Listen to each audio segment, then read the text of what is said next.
नमस्कार, स्वागत है आपका खबरों का पंचनामा में। मैं हूं आपके साथ वक्ता। हम लेकर आए हैं देश और दुनिया की 5 बड़ी खबरें, जिस पर चर्चा के लिए हमारे साथ स्टूडियो में मौजूद हैं कैपिटल टीवी के editor in chief doctor Manish Kumar. Doctor साहब, आपका बहुत बहुत स्वागत। धन्यवाद।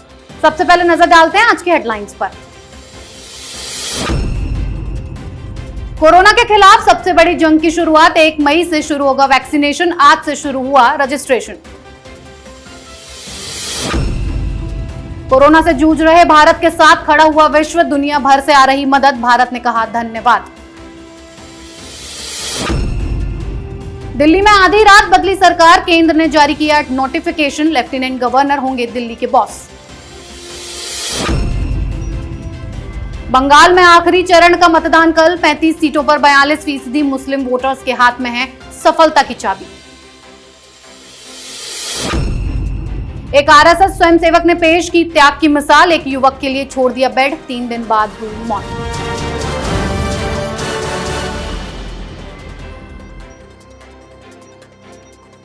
आज की सबसे बड़ी खबर कोरोना के खिलाफ भारत की जंग की है। 18 वर्ष से अधिक उम्र के लोगों के लिए टीकाकरण का पंजीकरण शुरू हो गया है। रजिस्ट्रेशन का प्रोसेस आज शाम 4 बजे से शुरू हो गया है। 18 वर्ष से अधिक उम्र के सभी लोगों को 1 मई से वैक्सीन दी जाएगी। वैक्सीनेशन का ये तीसरा चरण होगा। बता दें कि देश में फिलहाल 2 तरह की वैक्सीन लगाई जा रही हैं, कोवैक्सीन और कोविशील्ड। केंद्र सरकार की ओर से क्लियर कर दिया गया है कि बिना रजिस्ट्रेशन कराए कोरोना की वैक्सीन नहीं लगाई जाएगी। सरकार की ओर से पीआईबी ने रजिस्ट्रेशन का प्रोसेस बताया है। कोरोना वैक्सीन के लिए रजिस्ट्रेशन प्रोसेस पहले की ही तरह है। आपको कोविन पोर्टल पर या आरोग्य सेतु ऐप के जरिए वैक्सीन के लिए अपना रजिस्ट्रेशन कराना होगा। डॉक्टर साहब, इस पहल से तो स्थिति में सुधार आने की कोशिश लग रही है। बिल्कुल, बहुत सारा जो डैमेज हो चुका है उसको कंट्रोल करने में ये वैक्सीनेशन, जो दुनिया का सबसे बड़ा वैक्सीनेशन प्रोग्राम होगा, बहुत कारगर साबित होने वाला है। और जैसे ही 4 बजा, हमने देखा किस तरीके से बिल्कुल लाखों की संख्या में इस पोर्टल के ऊपर लोग चले गए और अचानक से इतनी भीड़ आ जाती है तो कोई भी वेबसाइट जो है वो चोक कर सकता है। तो वो शुरुआती दौर में ऐसा हुआ, लेकिन इमीडिएटली सरकार ने उसको फिर रेक्टिफाई किया, उसे ठीक किया गया और ये प्रोसेस जो है सुचारू रूप से चल रहा है। 1 मई से वैक्सीनेशन होगा। तो जितने भी लोग हैं 18 वर्ष की आयु से ज़्यादा, आप लोग हाथ जोड़ के ये विनती है कि आप खुद को रजिस्टर करवाएं, वैक्सीन लें और इसके साथ जो हो रही राजनीति उस पर बिल्कुल ही ध्यान मत दें। क्योंकि जैसा कि हम लगातार खबरों में चर्चा कर रहे हैं कि आर्टिफिशियल तरीके से भी कई सारी चीज़ों को बाकायदा रोका किया जा रहा है और कई सारे नए जो खुलासे, और ख़ास करके दिल्ली के सर्कल में जो पॉलिटिकल सर्कल है उसमें जो चर्चाएं हो रही हैं वो बहुत ही शर्मनाक हो रही है। लेकिन अपनी अपनी जान अपने अपने हाथों में है, इसलिए वैक्सीन लगाना सबसे ज़रूरी है। लेकिन मैं आपको एक खबर ये भी दे दूं कि ये 1 तारीख से पूरे देश में शुरू हो जाएगा और आज से ही महाराष्ट्र की सरकार ने नाटक शुरू कर दिया है। वहाँ पे कोई स्वास्थ्य मंत्री हैं, टोपे साहब, उनका अभी भी बयान में देख रहा था, वो ये कह रहे थे कि भाई वैक्सीन की कमी है इसलिए महाराष्ट्र में 1 तारीख से शुरू नहीं हो पाएगा। अब आप देखिए कि किस तरीके का इंतज़ाम, किस तरीके से जो राज्य सरकारें हैं, खास करके केंद्र के साथ जिनको लगातार कंपटीशन करना होता है, वो किस तरह की घृणित राजनीति में लिप्त हैं, इसका एक ये बहुत बड़ा उदाहरण है। खैर, राजनीति अपनी जगह पे है, ज़िंदगी हमारी है, हमारे ऊपर ये सारा दारोमदार है कि हम अपने आप को और अपने परिवार के लोगों को किस तरह से बचाएं।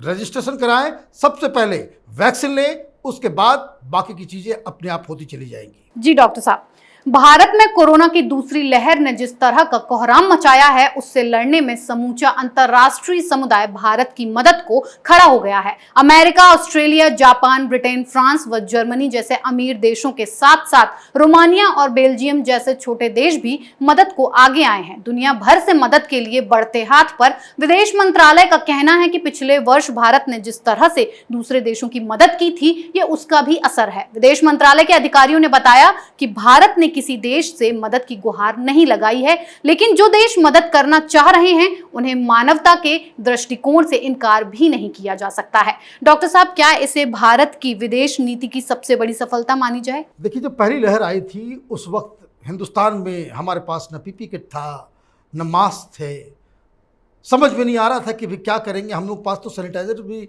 इस तरह से प्रोडक्शन नहीं था, लेकिन 1-1.5 महीने के अंदर हम दुनिया के सबसे ज़्यादा मास्क बनाने वाली कंट्री बन गए, पीपी किट बनाने वाली कंट्री बन गए, बाकायदा सैनिटाइज़र हम सबसे ज़्यादा बनाने लग गए। और उस दौरान बहुत सारी ऐसी दवाइयाँ थी जिसको हिंदुस्तान बनाया करता था।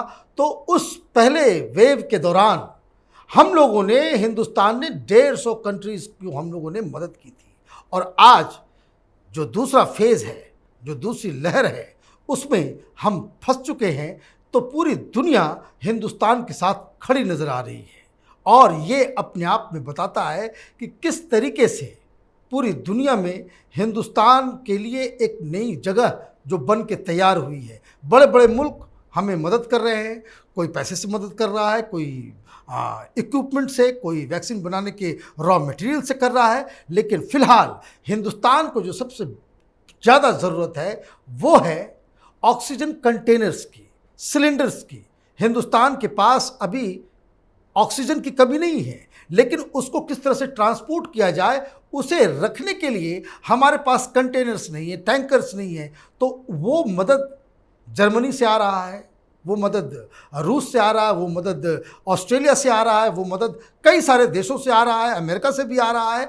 और आज प्रधानमंत्री मोदी जो एयर चीफ से बात कर रहे थे, तो वहाँ जो सबसे बड़ी बात जो आई वो यही आई कि जो टैंकर्स वगैरह जो आ रहे हैं उसको किस तरीके से ऑक्सीजन प्लांट्स तक पहुंचाना है और उसके बाद ट्रेन हो या सड़क हो, उस रास्ते से अलग अलग शहरों में उसको कैसे डिस्ट्रीब्यूट करना है, उस पे ही सबसे ज़्यादा ध्यान दिया गया। आज एक और बड़ी खबर दिल्ली को लेकर आई है। मोदी सरकार ने दिल्ली सरकार के पर कतर दिए हैं। केंद्र सरकार ने national capital of Delhi amendment act को लागू कर दिया है। इस अधिसूचना के बाद औपचारिक रूप से लेफ्टिनेंट गवर्नर को दिल्ली सरकार का मुखिया कहा जा सकता है। अब दिल्ली सरकार को हर कार्यकारी कदम पर एलजी का विचार लेना अनिवार्य होगा। इस नए अधिनियम के चलते अब अनिल बैजल दिल्ली के नए बॉस होंगे। इसके तहत दिल्ली सरकार रोजाना के कामकाज को देखने के लिए और प्रशासनिक मामलों में जांच के लिए खुद कोई फैसला नहीं ले सकती है। साथ ही किसी समिति को रोजाना के काम काज को देखने का जिम्मा नहीं दे सकती है। डॉक्टर साहब, ये इतना बड़ा बदलाव क्यों किया गया है? देखिए, ये बड़ा बदलाव जो है वो ड्यू था। 1 महीना पहले ही इसको लेकर के कानून पास कर दिया गया था, बस इसको नोटिफाई करना था। उसको बहुत ही टाइमली नोटिफाई किया गया है। अभी जो फैसला लिया गया ये टाइमली बहुत है। वो इसलिए है कि जिस तरीके से ये सरकार पूरी तरीके से फेल हो गई और जिस हिसाब से हर चीज़ में ये राजनीति करने पे आमदा है। अब हर चीज़ में आप देखिए किस तरह से 2 खबरें आई है। 2 खबरें हमारे पास आप सुनेंगे तो आप भी दंग रह जाएंगे। वो ये है कि एक तो आपने जजेस के लिए अशोका होटल में 100 कमरे आपने बुक कर दिए बिना मांगे हुए।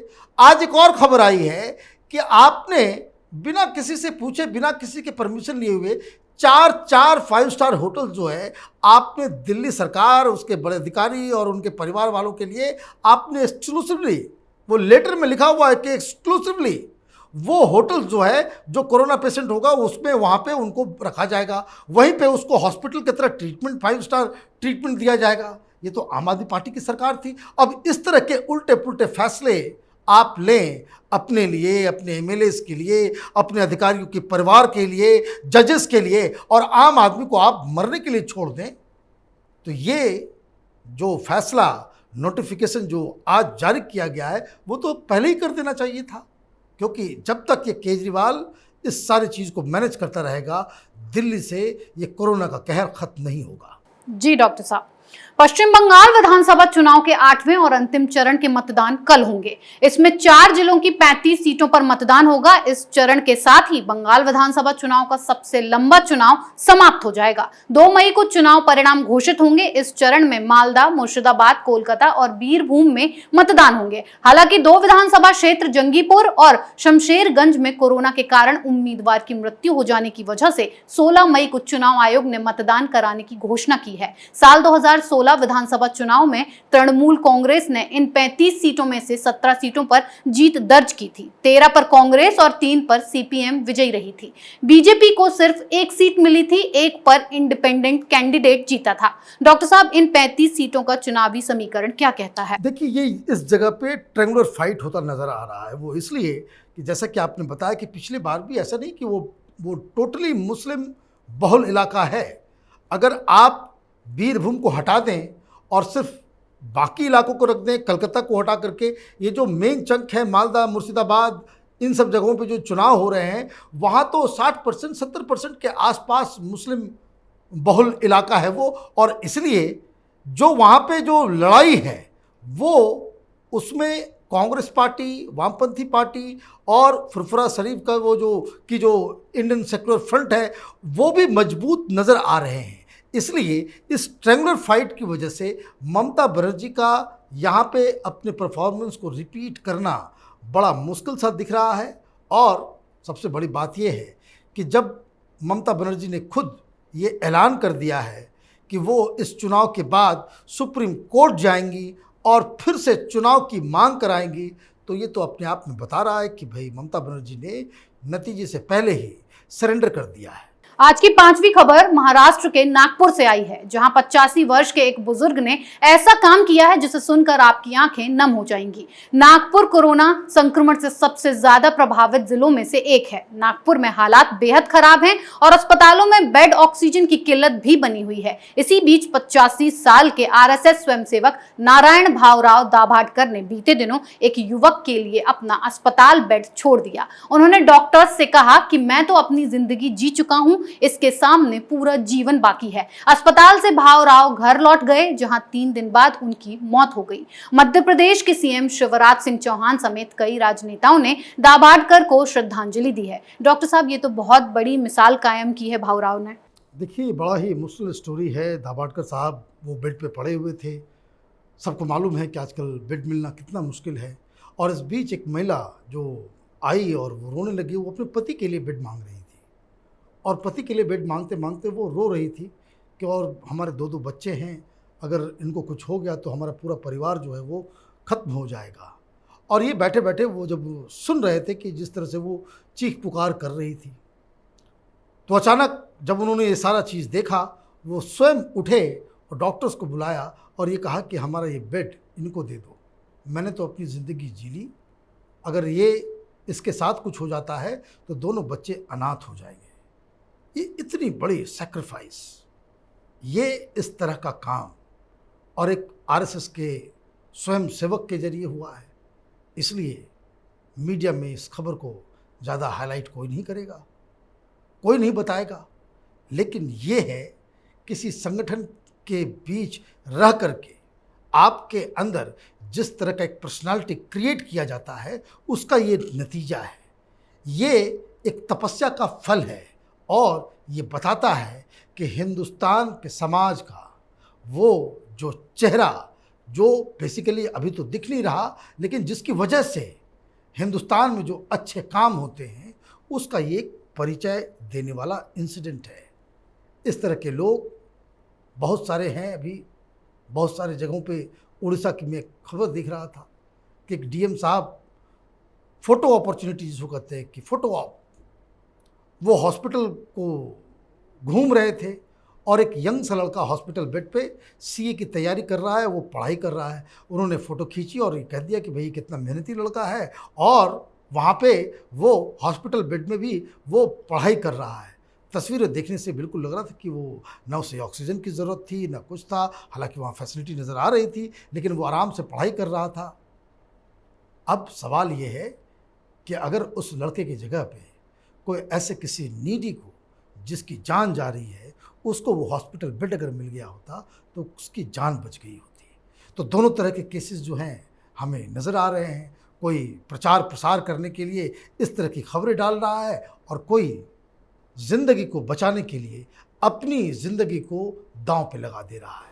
जी डॉक्टर साहब, आपका बहुत बहुत धन्यवाद इतनी सटीक और बेहतरीन जानकारी देने के लिए। खबरों का पंचनामा में आज के लिए बस इतना ही। देश विदेश की बाकी खबरों और उनके सटीक एनालिसिस के लिए देखते रहिए कैपिटल टीवी। हमें लाइक कीजिए, शेयर कीजिए और कैपिटल टीवी को सब्सक्राइब कीजिए।